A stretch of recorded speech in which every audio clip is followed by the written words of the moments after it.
To this is the best in the business when it comes to analyzing the entire world, and it gets stranger and stranger every day. Good morning, Steve Roberts with ABC News. Hey, pal. Looks like the Democrats wrapped themselves up in the flag and patriotism and stole it from the Republicans.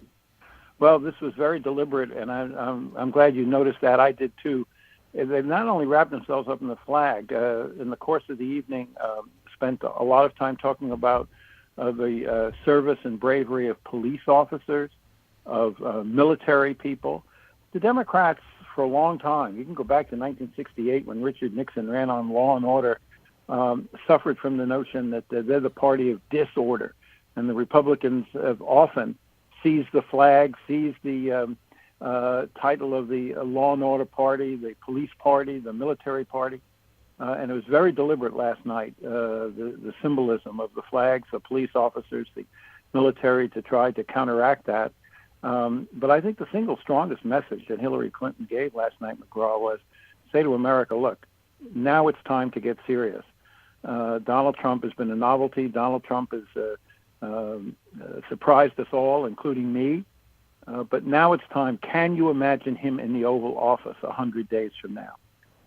And that's the message that you're going to hear her hammering on the campaign trail for the next 100 days. There are some Republican analysts who are saying she missed an opportunity because she didn't specifically say something along the lines of, Republicans, I'm not the angel of death. You know, if you have a home here, at least for this election, please come join us and help America defeat Donald Trump. They think that message wasn't strong enough.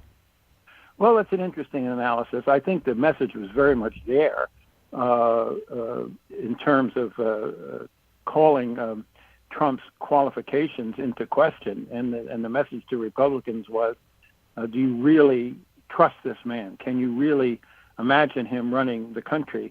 It wasn't all that explicit. Some of the speakers last night, of course, there was a former Ronald Reagan staffer who very explicitly got up and said, I'm voting Democratic for the first time in my life. And there were a couple of other, and the General Allen also appealing to Republicans. But I think that message is pretty strong, even if it wasn't all that explicit. You've watched a lot of these speeches. President Obama's speech the other night, he has spent the last 8 years people questioning his thoughts about American exceptionalism and about him actually being an American. And he turned that around and not only talked about American exceptionalism, but questioned Donald Trump as being un-American. Well, that's true. And, you know, one of the most basic adages in politics, McGraw, that Ronald Reagan was certainly an exponent of, is that the more American politics is about the future, not the past, and the more optimistic candidate always wins. Bill Clinton always said that he learned a lot from Ronald Reagan. And if you compare the two speeches, you compare what Obama was trying to do, he was saying, look, America is stronger than ever, and that Trump's gloom and doom is not American, and it's not accurate. Now, he's got to be very careful because you look at the polls, and it's clear that a lot of Americans think the country is off the rails. A lot of Americans are frustrated by failure to benefit from the economic recovery. You know, Trump in some ways got an easier job, McGraw. All he has to do is say, throw the bums out. The Democrats have to say, we've made a lot of progress. There's still a lot of progress to go. It's a more nuanced and more difficult argument to make. But I do agree with you that Obama made the case and made it strongly that the critics of America are wrong, and that America is far stronger than the country that Donald Trump portrays.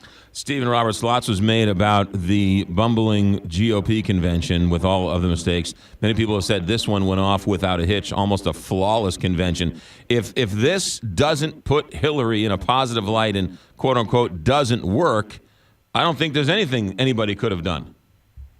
Well, you know, I think it was a good convention for the Democrats. I don't think it was flawless. Primarily because there were a certain number, maybe not a majority, but a certain number of Sanders folks who remain unreconciled. You know, the hall was dotted last night with those yellow T-shirts of people saying we're still not on board with Hillary. There were plenty of hecklers, so I don't think it was a flawless convention. I do think when the dust settles by next week that the Democrats will get a bounce from this convention, and I do think that you'll see Hillary ahead by probably around 3 or 4 points, which is exactly what Obama won by 4 years ago, which was 4 points, 51-47. This is going to be a very close race. It's going to be a very nasty race, given the fact that both candidates are so unpopular. The core of their argument is the other guy is worse.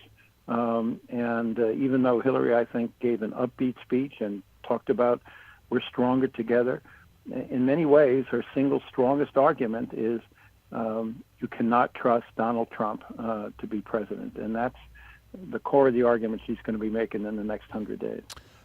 Really interesting stuff. Stephen Roberts has helped us break it down throughout the year. Stephen, we'll talk to you soon. Thanks for checking in. Have a good weekend. Okay, pal. 726, Big 550.